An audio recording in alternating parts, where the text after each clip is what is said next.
Daghan na mga Kristohanon nga nangalagad sa Ginoo nga nagtuo nga pag human na niya naangkon ang kaluwasan is okay na. Sakto na. Apan igsuon, human nimo maangkon ang kaluwasan pinaagi sa imong pagtuo kang Hesukristo, dili pa na maoy katapusan. It's only the beginning for spiritual life. Sa diha nga naangkon nimo ang kaluwasan pinaagi kang Hesukristo, sinugdanan pa lang kana siya sa imuhang espirituhanon na kinabuhi. Mao na nga dapat mupadayon ka sa paglakaw.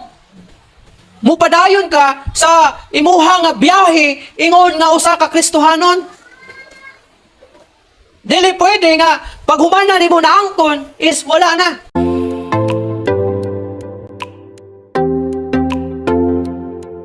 Hebrehanon kapitulo 6 bersikulo 1 ngadto na sa 3 ang pulong sa Ginoo nag-ingon, busa atong biyaan ang unang mga pagtulunan, may tungod kang Kristo.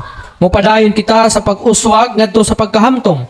Dili na kita magsubli pa sa pagpahimutang sa sukaranan, sa paghinulsol gikan sa patay nga mga binuhatan, o sa pagtuo ngadto sa Dios, o sa pagtulunan nga may tungod sa mga bautismo, sa pagpandong sa mga kamot, sa pagkabanhaw sa mga patay, o sa hukom silot nga dayon. O mao kini ang atong buhaton kung itugot man sa Dios. Now, ang atuang gibasa ganina, nagahisgot kini may tungod sa kining ginatawag advancing to spiritual maturity. Pag-uswag ngadto sa espirituhanong pagkahamtong. Now, ingon pa ang Efeso 4 bersikulo 11 ngadto na sa 13. Ug ang iyang mga gasa mao nga ang uban nahimong mga apostoles, ug ang uban mga propeta, ang uban mga ebanghelista, ang uban mga pastor ug mga magtutudlo, aron sa pagsangkap sa mga balaan alang sa buhat sa pagpangalagad, alang sa pagpalig-on o paglig-on sa lawas ni Kristo.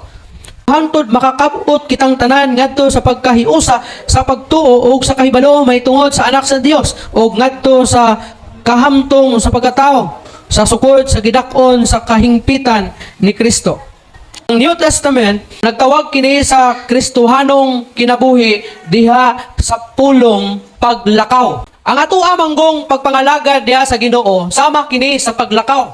Ingon pa tong nadunggad ako nga Kristohanon ang taning tawhana pero bakang man, bakang nga nangalagad sa Ginoo. Bot pasabot bakang sa pagpangalagad sa Ginoo, dili tarong ang iyang paglakaw diha sa pagpangalagad sa Ginoo. Kay kita na mga Kristohanon, ang atuang Kristohanon nga kinabuhi nagatumbok kini diha sa atong paglakaw ingon nga Kristohanon. Unta ning taknaa sa kabuntagon walay bakang diriya. Balag bakang mo sa inyong tiil, basta di lang bakang diha sa inyohang pagkakristohanon. Kini nga paglakaw nagsugod kini diha sa mga lakang nato diha sa pagtuo sa diha nga kita misalik kang Kristo ingon nga ato ang manluluwas.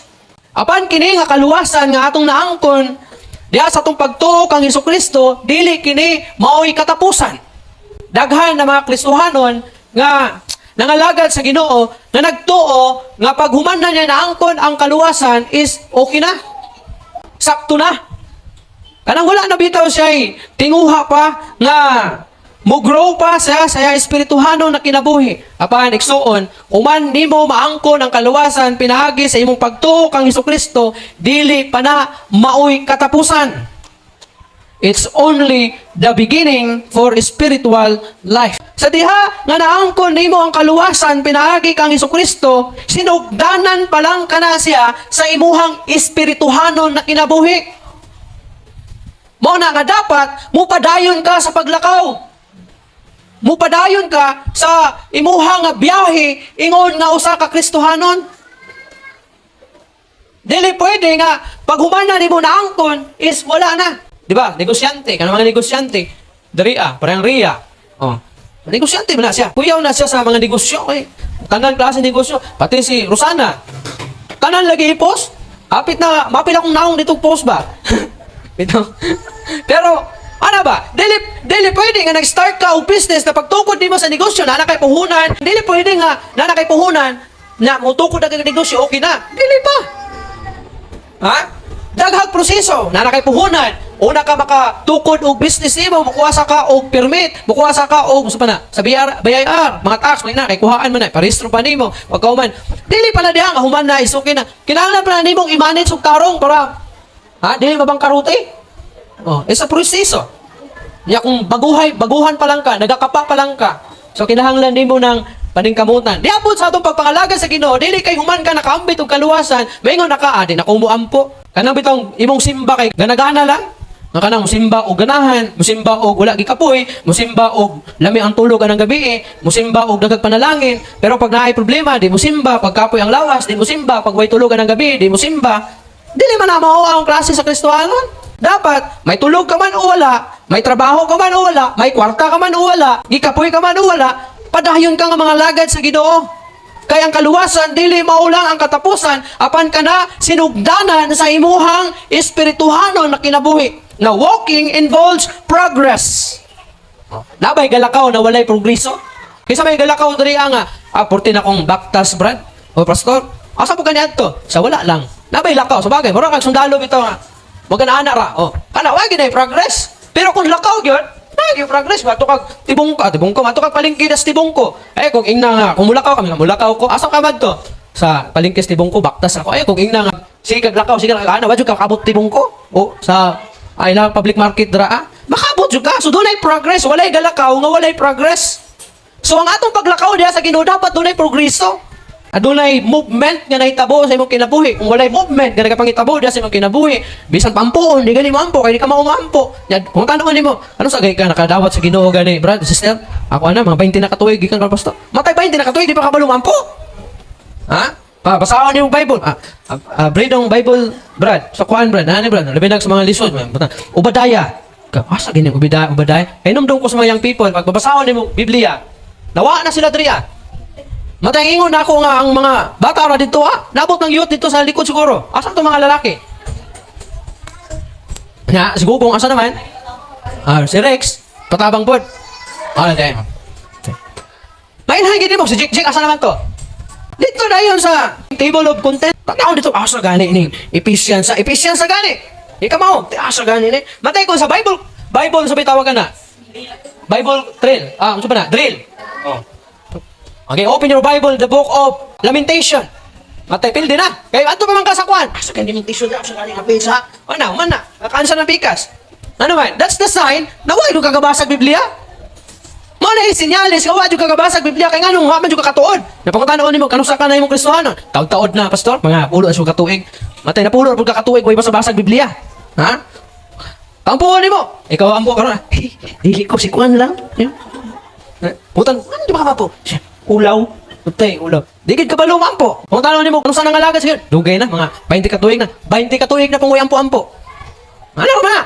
Kung maulaw ka pampuon, dugay na ka nangalagad sa Ginoo. Dugay na pud ka nga way ampo-ampo gid sa Ginoo. Babasahon kag Biblia, di ka kabalo mo open na ng Bible nimo. Matay, ato pa ka sa table of contents niya. Matay, pila ka tuig nangalagad sa Ginoo? 20 katuig na pud abli-abli Bible.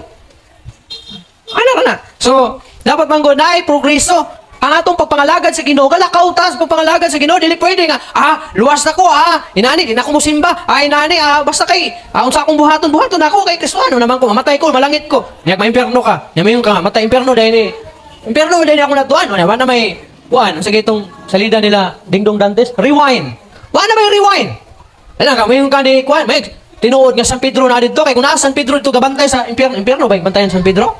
Dili, langit? Matay, kung naigabantay dito, ang nagbantay dito sa impyerno kay amigo ni mo. Part pa, gawas sa kubay, kay init kayo dito. Pwede ra. Kung imong nagbantay dito kay itong kauban mo sa inom. Pwede ra. Di man na inana dito sa langit. Dito mo na inana dito sa impyerno. Nya pagmata ni mo impyerno di ay. Pagkatubang ni mo sa Ginoo. Nga, pagtanaw dito sa libros kinabuhi, wala dito. Nya ingno ka. Anghel. Ara kung tawana, itsa sa impyerno, kay wako kailan eh. Kang matay. Lord, kanang. Kristohanon ba ako, Lord? Itawat na akong Ginoo, nituo ko sa imo burit mo ito yung pagtuo, di man ito kinasingkasing nga pagdawat, di po ito kinasingkasing nga pagtuo, kaya kung kinasingkasing ito nga pagtuo, itong imong gihimo na, gila dyan ko nga imong Ginoo, dapat mahadlok ka. Pero nga nagpatuyang makas pagpakasala. Nga, dawa kay Kristo sa imong kinabuhi, o di, wala, gida imong pangalan dito sa listahan. Di, impyerno. O, nagatuo man tag security, pero, ang security, mahitabo lang ginang security sa kaluwasan, uman ka nga, mituo nga tinud-anay sa Ginoo. Pero kung tuo-tuo lang, walay security. Walay security sa imo ang kaluwasan. Kay tuo-tuo man, di man tinud-anay. Kaya ang security sa kaluwasan, ma-apply lang na siya pag tinud-anay ka nga dunay pagtuo sa Ginoo. Kaya ang tao mangod nga dunay pagtuo nga genuine sa Ginoo, dunay transformation sa iyang kinabuhi. Tanawa si Apostol Paul. Ang sa life ni Apostol Paul, butangero, tigdako pa ng mga Kristohanon, implement ng mga warrant of arrest sa mga Kristohanon, sa mga magtutuo sa Ginoo, tigpabato ng mga tao nga nangalagad sa Ginoo.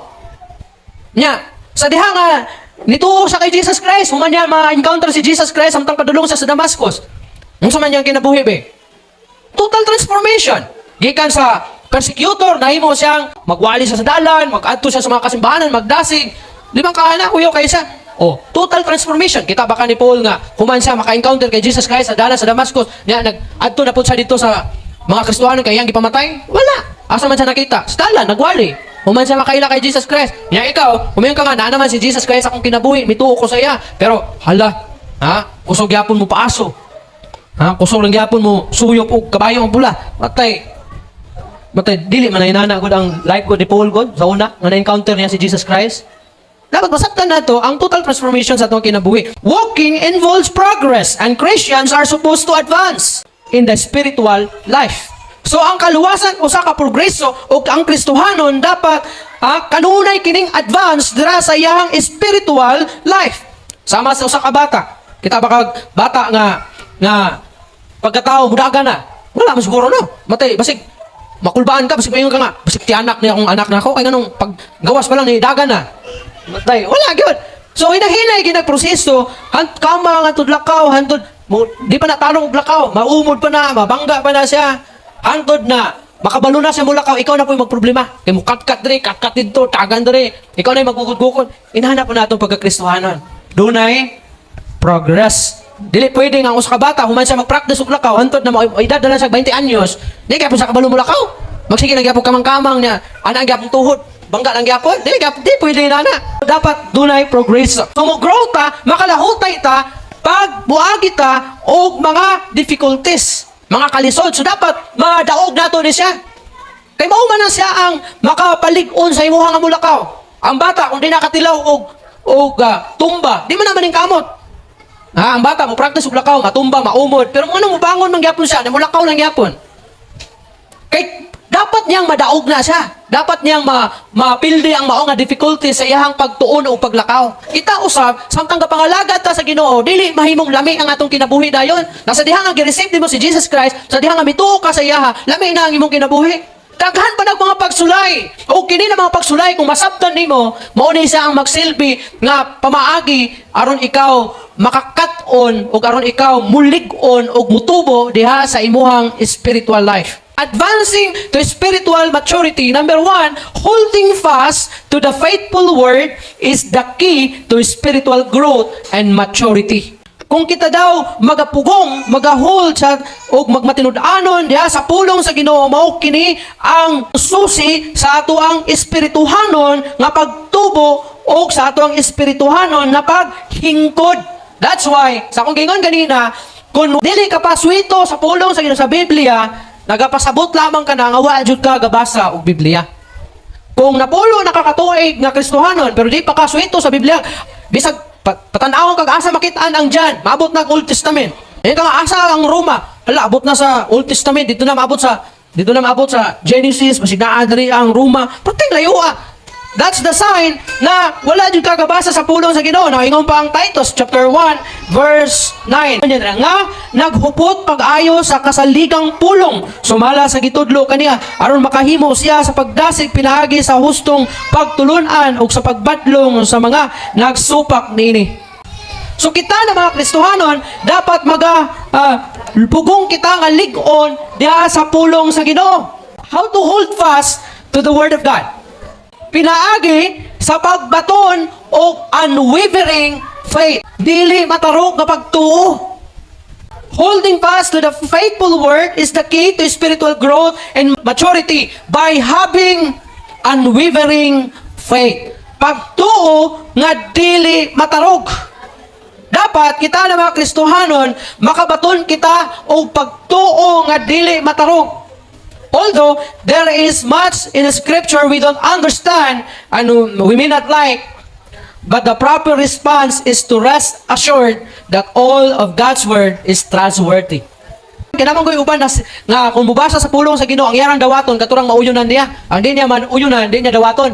But tanan na word sa Ginoo nga nakasulat from cover to cover is kasaligan nga pulong sa Ginoo.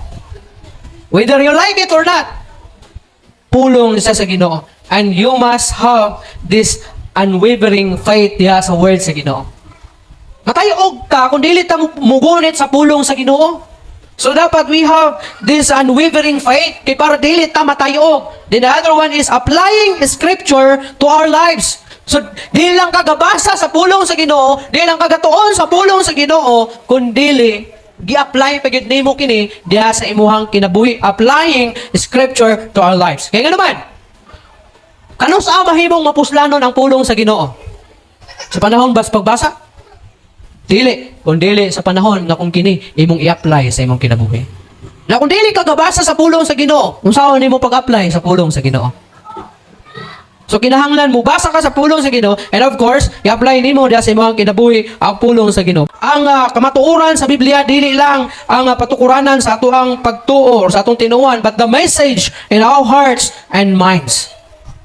Ang atoang foundation ingon na mga Kristohanon is the Bible. The Bible is the ultimate authority sa ato as Christian. Pero dili lang na diha taman. Kundi ang message ni ini nga atong i-apply diha sa atong kasing-kasing, diha sa atong hunahuna o diha sa atong mga ngabil and also diha sa ato ang mga mata. Kini siya nga upat is kinahanglan madutlan siya sa pulong sa Ginoo. Kaya ang kamatuoran sa Biblia, mauman ang atong foundation nini o ang pag-apply nini diha sa atong kasing-kasing, sa atong unahuna, diha sa atong sinultian o pinulungan o diha sa ato ang mga mata. Anong apil man ang mga mata? Kung magbasa ka sa pulong sa Ginoo, i-apply nimo sa imong heart. I-apply nimo sa imong unahuna. Kung nakabasa ka diha sa Biblia nga, o ayaw pangawat, ayaw pag BI-BI, ayaw panapaw. Siyempre, nato sa imong heart, imong i-apply na sa imong heart. Musantop to diha sa imong nahuna aron dili ka kahimo sa mga salaot. And then musantop diha sa imong mga ngapil. Pag moingon ang tao sa imong mga Brad, inom sa Brad. Siyempre, ang imong word na nisulod sa imong kasing-kasing, mugawas sa imong babaw, kaya ka nga, dili ko ana, Brad, kay nibiya na ko ana. Kay gibag-on ako sa Ginoo. Oh, nang i-apply nimo sa imong lips food, sa imong pinulungan. Tapos, kung saan pag-apply sa imong mga mata, kung kakita ka nga, imong kumpare, tulo ni mo kakumpare na sunahan, nag-inom, nakitaan sa imong mga mata, mupadayon pa din ang lakaw. Kung sa'y pulusan ng mata, ni mo, o ganun di makamuhunong. Ngita rin kaglaing dalan, pagkita ni mo, uy, nas pare, uy, nag-inom na sila. Alangan magbayag ka nga, mupadayon ko. Gawas na, gusto ka magpatawag. Ngayon ka, magpakoy-kahoy kag-agi. Siyempre, sa labtunon naman kayo na, nainang inom na imong mga kumpare. Tuyuon ginan mo agi, giparagdahon ka. Siyempre, ano man na, lain po, amigo mo niya, di man lang makapangagda sa imo. Alam mo magmagi ka niya. Mayroon kang adi lagi ko makitaan ani. Masa ka tagulilong kaya di ka makitaan. So ang purpose ngano kinahanglan i-apply bisan sa atong mga mata kay para makalikay ta. Kita ka nga uy, murag ganing kuan man ni kining beer house man ni. Oh, unsay pulos sa imong mata og di ka mo likay. Gawas lang, di ka murag lami na da sulod. Sulod daw ko bi. Okay ra na kay wa man mo gi-apply. Pero kung gi-apply nimo sa imong mga mata, tanan na mga makita sa imong mga mata nga mga pangibo nga makahimo kanimo sa pagpakasala diha sa Ginoo, makalikay ka. Kay ang pulong sa Ginoo nga imong gibasa o gi-apply, nitisok diha sa imong kasing-kasing, mitisok diha sa imong nahuna, mugawas diha sa imong baba o sa imong mga mata. Para makalikay ka sa tanan na mga pamaagi ni Satanas. Na if we want pure lives, we must fill our minds with the purity of God's word. Kung gusto daw ta og putli nga kinabuhi, kinahanglan puno nato ang atong hunahuna o mga putli nga pulong sa Ginoo. Dili kay ang atong hunahuna unsay sulod. Bidabi, kung ablihan sa Ginoo atong hunahuna karon, usa kay makita da sa imong hunahuna. Utang, silingan, utang diri, barkada, tingali ang katong matay. Ni tanan na mga naa sa kalibutan siguro makita da sa imong hunahuna. Mao na kinahanglan puno nato ang atong hunahuna sa pulong sa Ginoo. Para dili na mapuno dira og mga laway og mga ngilad na mga panghunahuna. Dili na mapuno dira og mga butang nga dili makatabang kanimo sa spiritual life. kinahanglan punon nato ni sa pulong sa Ginoo. Kay kung di mo na punon imong unahuna sa pulong sa Ginoo, lahi ang mupunoan na. Samtang naapay space ang imong unahuna, lahi ang mupunoan na ng mga space. Mana dili ka kahinumdum sa Ginoo, dili ka madasigon sa imong spiritual life, kay wala man makasulod ang pulong sa Ginoo sa imong unahuna nga mao tanto ang mutabang sa imo. Mao to ang mutabang kanimo, mudasig kanimo aron makahibo ka og mga butang nga makapahimaya sa Ginoo ug makalikay sa mga butang nga diin makapasipala sa Ginoo. Kay kung dili di mo puno ang imong unahuna sa mga pulong sa Ginoo, ang mupuyo diha sa imong unahuna, kaligot-got, kasuko, unsa pa gyud, pangabubuho, kaibog sa mga butang sa silingan, kasina, unsa pa gyud mo puno, mga ambisyon, mga plano nga way labot ang Ginoo. Mao na tanan mo puno sa imong unahuna, kaaway nimo, katong kalalis nimo, imong problema sa imong pamilya, nga din mo hatag og stress diha sa imong unahuna, and then kini nga stress nga na-produce diha sulod sa imong unahuna, gamiton ni Satanas para ikaw muambak dito sa pangpang, magpaligis sa sakyanan, mukapyot ang pisi. Ha? Kay wala may pulong sa Ginoo diha sa imong unahuna. Puno man ang imong unahuna og mga butang kalibutanon nga may resulta sa imong pagka-stress o may resulta sa kakapoy sa kinabuhi nga maingon na ka kapoy na ko ning kinabuhi lami na kayo mampahulay na lami laging pahulay nya impierno ka tay mas pait dito so mao na punoon ang imong unahuna sa mga pulong sa Ginoo. If you want pure lives, you must fill your minds with the purity of God's word. The danger we face is the subtle influence of the culture. What is subtle? Ang pinaka-delikado nga ato ang masagubang ning kinabuhi mao ang maliputon nga impluwensya sa kultura. Daghan na mga Kristohanon dili kahimo paglakaw nga tul-id sa Ginoo, bakang nga nangalagad sa Ginoo kay nagpaapekto sa kultura. Balo ba mo nga dunay impluwensya ang kultura? Diha sa ato ang pagpangalagad sa Ginoo? Mga beliefs nato, mga kultura nato, dito ka lautas pangalagan sa Ginoo, mga uban pa na mga pasundayak din kalibutan na din babag sa imong pagpangalagan sa Ginoo. Example, mga batanon na mga babae. Murag kulang ang imong pagkabatanon kung dili ka kasuot og katong short na kulang na makita imong kwan. Ha? Murag kulang imong pagkabatanon ba? Kinahanglan mo apil sa mga grupo kay murag lami man yung kinabuhian dito sa simbahan guys. Sige, kuan dito ay. Pangasabas pastor dito nya sige kanta-kanta atong laay man kanta nito. So murag kulang ang kinabuhi no. Kung di kapil og disco, kung naa ka sa bukid, uso pa kung disco sa bukid mga pista, magula so baile, binana. Mga kultura sa Pilipino. Murag kulang ang kinabuhi or kulang imong pagkabatanon kung di kapil anang mga simbang gabi, butag simba magyud og tinuod. Masig tuara dito kay night class dito Murag kulang ang pagkabatanon kung di gyud katilaw og sigarilyo og ilimnong makahubog. O mo na hinungdan, nganong bakang ka sa pagpangalagad sa Ginoo? Ano man? Tungod ani ng mga kultura. Dili ka diretso pangalagad sa Ginoo kay mawili pa ka. Tay murag nabaya mi youth night karong mabot pero murag lami antong pista biya to dito sa kuan at dito siguro kumadto kay pista sa ko. Matay, mo nang bakang ka pagpangalagad sa Ginoo. Ang pinaka-danger mao ni nga kung ikaw mag-atubang og maliputon nga impluwensya sa kultura. It seeps into our minds through the media, doing its damage in our lives, families, and churches with its corruption, philosophies, ideas, and values. Can you imagine? Kung sa daong kultura, kini siya mulusot diha sa atuang hunahuna, pinaagi sa mga media, mga social medias, platforms nato tungod niini maghatag kini og dako nga damage dira sa atuang kinabuhi, sa atuang pamilya, and even sa atong church tungod niining mga makadaot na mga filosofiya, mga ideas o mga values sa kinabuhi. Tanawa? Wala kung magpalingla ka, magpailad ka niining lipat-lipat nga impluwensya sa kultura, patay juga, bakang gikas pagpangalagad sa Ginoo. O kini makaapekto diha gyud sa imuhang kinabuhi mismo, sa imuhang family mismo, and even sa imuhang church. Ano maapektuhan man pati church? Apektuhan oy. Kung naa ka sa buluhaton simbahan niya, bakang ka, matay. Ingon sa matay, ano sumantawahan nga dikon simbahan niya palahubog man. O di ba?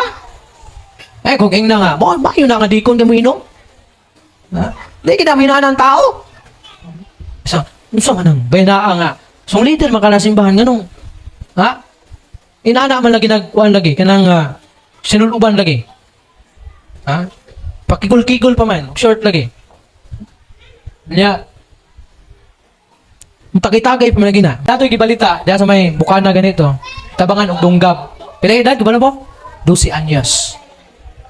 Tabangan og dunggab, kaysa nagdunggab, mga kaedad niya. Unsa hinungdan? Silos. Chicks. Oh. Asa gihaya sa ilang simbahan daw, ingon ang report. So posible dili to sa kapilya. So posible Kristohanon tong ginikanan siguro to. Kaya sa gihaya ang mao nga batan-on na gipatay dito sa ilahang simbahan. Oh, lang sa simbahan na, pero ako 100% dito Katoliko. Kaya nganong ningon man dito sa ilahang simbahan, nga Katoliko man tong nagbalita. So posible, Christian to. Nga nganong na-appeal man to sa dito? Kung dito magbantay, apektuhan ang simbahan, apektuhan ang family, apektuhan itong kinabuhi. The only way to combat this is to cling to God's word. So, saon man, pagsukol, pagpakigbatok, pagpakigsangka ni ini, na mga impluensya sa atuang kinabuhi, is mao ang pagkupot sa pulong sa Ginoo. Mao lang niyang bugtong paagi nga makasangka kanini. Ang bugtong hinagiban aron ka makasukol sa mao nga impluensya, mao ang pagkupot, to cling to God's word, mao ang pagkupot sa pulong sa Ginoo, and let it influence us more than anything else. Kung maka-impluensya man sa imo ang uban na mga butang, mas tagaan nimo og dako nga impluensya ang pulong sa Ginoo nga musulod dira sa imong kinabuhi. Pero dali na ta ma-impluensyahan sa kalibutan, no? Kaysa impluensya sa pulong sa Ginoo. Imagine mo, 20 years kang kapangalagad sa Ginoo, wag gid maka-impluensya ang pulong sa Ginoo sa mong kinabuhi. Pero naalay mo, tukar na, muuso ka dali. Matay. Labi nagkanta, matay dali naman kayo maka-adapt, eh. Naay mo, tukar nga bagong pauso sa mga batanon, dali na kayo maka-adapt. Mga bagong pamalikas, dali na kayo masunod. Pero pulong kayo sa Ginoo, 20 ka tuwing na, wapag yun, na-impluensyahan. Matay, di man hinana. So dapat pagtuon ta sa pulong sa Ginoo, because this is the only way aron nga makasangka kita, makabatok kita sa mga pamaagi sa kaaway. That is a crucial thing to grasp. Ingon pa ni Paul Little. Mao kini ang mahinungdanon nga dapat nato gunitan. Ikaduha, ang pagpaton sa husto nga kinaiya, importante sa dasig nga pagtuo. Ganina, holding fast to the word of God. Karon kay having the right attitude. Pagbaton og husto nga kinaiya nga maoy importante sa pagdasig o pagtubo. Ingon pa ni Stanley, ingon pa ni spiritual maturity is measured in terms of preserving faith, not perfect behavior. Ang espirituhanong pagkahingkot, masukod kini diha sa persevering, paglahutay nga pagtuo, dili diha sa perfect nga behavior. Kaya nga naman, kung ikaw adunay persevering faith, musunod na diha imong behavior, imong kinaiya, imong mga binuhatan. Mana kung wala kay pagtuo sa Ginoo, adi gid mausab imong behavior. Mana ingon ni Stanley, kung gusto ka nga ikaw mutubo, muhingkod sa imong spiritual life, dapat mulahutay ka diha sa imuhang pagtuo kay ang spiritual maturity dili kuno daw kini masukod diha sa perfect na behavior or hingpit na kinaiya. Another one, every pain in your life is an opportunity to grow in character. Ang matag sakit na moabot sa imong kinabuhi, usa ka opportunity kay gayonan na ikaw mutubo diha sa imong kinaiya. Mao nang kung doon na tay mga pain na ginabatya, sakitanta, pasagdi lamang na siya. Kay makatabang na siya para mo grow ang imong kinaiya. Dili mo samot kabati imong batasan. Kung dili matarong ba? Dili kay masamot og kabati. Another one, always seek to please God in all things and not ourselves. Oh, dapat dili ta kana bitong huna kaugalingon ra atong gihunhuna. Kun dili kanunay pangitaa o pasidunggi ang Ginoo pinaagi sa mga butang. Always seek to please God in all things and not ourselves.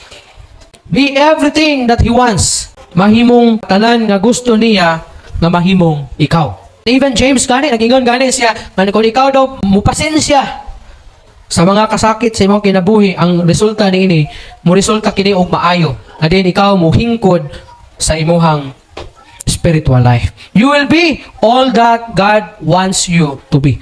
Daghan na mga Kristohanon, wala mo tubo, kay kontento naman sila sa ilahang naabot. Magbantay mo ani. Daghan na mga Kristohanon daw, nga wala mo tubo sa ilang spiritual life, kay kontento naman sila sa kung unsa sila karon. Manaigsoon, ayaw gid ka kontento. Ayaw ka kontento, kay kung makontento na gani ka sa imong sitwasyon karon, mao nay hinungdan na dili na ka mubuhat pa og lain na mga buhat, kay kontento naman ka. They fail that they know the Bible enough, pray enough, serve enough, and therefore they have ceased to progress spiritually. Pag kontento na gani ka, nagpasabot kini, ayon Padre, many Christians are not growing because they are content with their attainments. Kontento na sila sa ilang naabot o gibati na daw nila nga nahibalo na sila sa Bible or igo na nga nahibalo sila sa Biblia, igo na nga sila nakaampo, igo na kanila nga nakaalagad sila, and therefore they have ceased to progress spiritually. Therefore, ginihunong na sila sa pagtubo sa ilang spiritual life. Dilibot pasabot na nakabasa na ka sa Biblia. Dilibot pasabot na nakabasa na ka sa John 14:1, let not your heart be troubled, you believe in God, believe also in me. Di na ka mubasa, kaya nakabasa naman ka. And that's the problem kung muundang ka. Dilibot pasabot, nakabalo na ka mo ampo, di na ka mag-ampo, kaya kabalo naman ka mo ampo. Manang uban, di na mo ampo, kaya kabalo naman mo ampo. Pinagmingon nga, balik-balik naman akong ginampo sa Ginoo. Kabalo ng Ginoo to. Nagapangalagad naman sila, okay na to. May na to. Ang espirituhanong pagkontento is makababag siya sa imuhang espirituhanon nga pagtubo. Kung kontento na ka sa imuhang pagkakristohanon karon, maunay hinungdan, maunay nahimong babag nga nang wala na kamutubo. Kay kontento naman ka. Nakasimba na ko, Domingo, okay na. Balik lang ko sa Domingo, simba na pod ko, okay na. Matay, ano wa kamutubo? Manang dili ka makasulti o ganong nagluya man ko? Ha? Masig nagluya ka kay wa kay kwarta. Ano nagluya man ko karon? Ano bisag usahon ako ampo? Di man ko murag wala man. Anong pagmusimba ko murag laay lagi. Luya, dili dasig. Tungod kay nihunong na ka. Kontento na gud ka. O mao na ang reason, mao na ang nahimong babag nganong wala na ka mutubo. While a holy discontent is the catalyst for spiritual growth. What is catalyst? Hinungdan. Ang balaanon na pagka-diskontento, mao'y hinungdan sa imuhang espirituhanon nga pagtubo. So dapat dili ka makontento. Dapat kanunay kang diskontento. Kay kung kanunay kang diskontento sa imong spiritual life, pag mayon ka, unsa pa may kulang na ako. Kanunay kang ga-progress, kay kanunay kulang, diskontento ka kanunay. For example, si Dexter, guitarist man siya. Pag-start niya, dili man siya maayo dayon. Nakabalo siya sa mga chords, kabalo siya mo kaskas. Pero, diskontento pa man siya. So, muna mag-practice sa maayo o mag-discover siya uban pa ng mga technique. Muna, pasabot ana nag-progress. Nabisa na hantod ka nung gatuon pa, kay para doon na pag yun, maabot pag yun. Design po na itong pagpangalagan sa Ginoo. Dapat diskontento ka sa imong kahintang karon. Kay para maninguha ka, mamuhat pag yun sa mga butang, nga makatabang kanimo. Kaya ang pagka-diskontento, mahinungdan nga ikaw mutubo. And lastly, constant dependence on the power of the indwelling Spirit of God is essential to spiritual growth and victory. Ang kanunay nga pagsalig sa gahom, sa nagpuyo nga Espiritu sa Dios, kinahanglan sa espirituhanon nga pagtubo o kadaugan. Ang kanunay nga pagsalig sa gahom sa nagpuyo nga Espiritu sa Dios, diha kanimo, kanako, kanatong tanan, kinahanglanon sa espirituhanon nga pagtubo o kadaugan. Kita nahimo naman tang indwelling sa Holy Spirit. O kini nga Holy Spirit nga naas diri sa tua, mao ning atong gikinahanglan para kita motubo og magmadaugon. Mao na ato atagan og pagpakabana ang balaang espiritu nga niya sa tua. Ingon pa ang John 14:26, but when the Father sends the Comforter instead of me, and by the Comforter I mean the Holy Spirit, He will teach you much as well as remind you of everything I myself have told you. Oh. When the Father sends the Comforter instead of me, and the Comforter, I mean the Holy Spirit. What's the Comforter? The Holy Spirit. And the Holy Spirit will teach us, will help us to grow. Mo nang be sensitive sa imong Holy Spirit. Dapat sensitibo ta sa atuang sa espiritu nga naa sa tuwa. If the Holy Spirit says, ayaw ani, dapat maminaw ta para makabantay ta ug mutubo ta. Kung ang Holy Spirit ay mamingon nga lakaw ani, buhatan ni siya, baka tabang ni sa imo, dapat sensitive ka. Mubuhat ka, mulakaw ka, muhimo ka. Pero kung mamingon ang Holy Spirit, ayaw ani, then ayaw pod. Kasagaran di ta kabantay kay di man ta sensitive sa Holy Spirit. Dagan mga Kristohanon, mas sensitive sa espiritu sa tanduay. Tanduay, uso pa ang tanduay ran. Marukuan, bro. MP, no? MP. O kuan, yun yung kabayo. Some believers are committed to Christ and growing spiritually, which is mayo. Doon ay pipila ka mga magtotoo nga komitado gid sila kang Kristo ug mutubo kayo gusto gid sila mutubo dahil sa espirituhanong kinabuhi. Nagadepende sa balay espiritu, nagatahod nini, nagatuman nini ug nagasalig sa Ginoo. But there are others who are lustful and immature because they've compromised with the culture and adopted its ideas, values, and practices. Kung adunay mga magtotoo nga komitado sila kang Kristo nga sila mutubo, muhingkod sila sa spiritual life, ug nagadepende sila sa balang espiritu, nagatuman nini ug nagasalig sa Ginoo, aduna poy pipila nga diin maibugon sa impluwensya sa kultura o nag-adapt sa mga ideas nga mao'y hinungdan nganong wala sila mutubo diha sa ilang spiritual life.